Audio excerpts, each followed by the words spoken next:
Hey guys, Lukewarm Mining here. So a couple weeks ago, I upgraded all my KS0 Pros to use this 12-volt power supply. I actually turned up the potentiometer on this one and measured it out. It's actually at like 14 volts.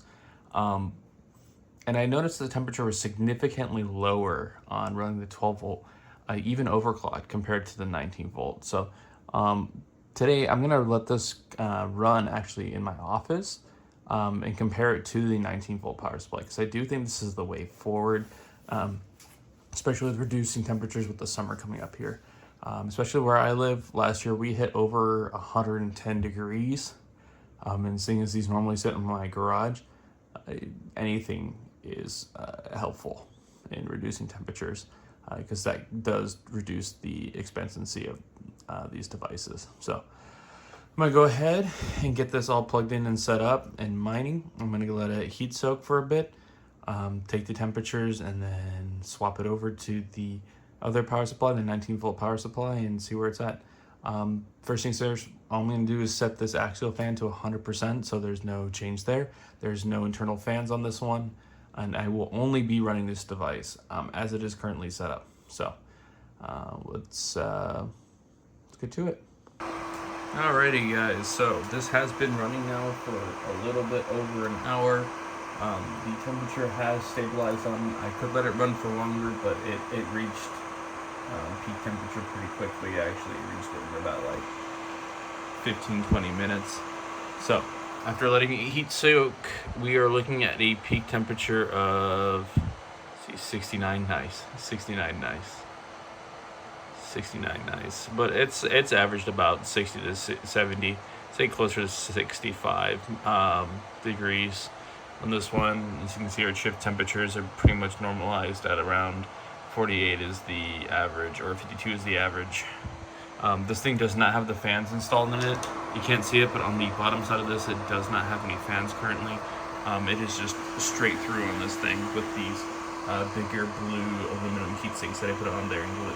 So anyways, just to prove on the settings real quick, we're gonna shoot over here. Nothing's changed. 300 megahertz, 32 millivolt overclock. So let's go ahead and switch over to the 19 volt power supply.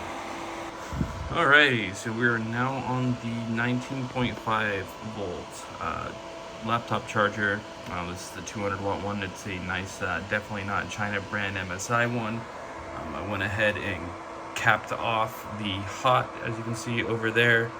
I lost the cap for the ground, so I was like, well, probably capping the hot is better. It's easy just to ground out and not have any issues, whereas if that hot grounds out, we're gonna have big issues. It's a lot of amperage, because that is wired directly onto where the barrel plugs go, so those would be reading out 19 volts right now.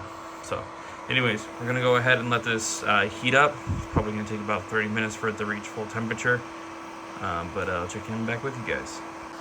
Alrighty guys, so it has now been an hour and 34 minutes and the results are in. It is significantly hotter.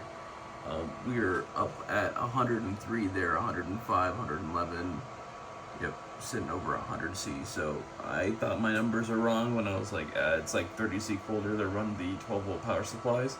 No, it is genuinely 30 degrees cooler.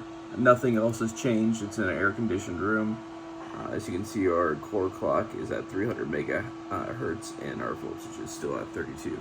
And we are still hashing away. And honestly, it looked like the hash is lower. Yeah, we're getting 288 versus getting over 300 in 12 volts. So I wonder if it's related to this temperature right here on the power stages.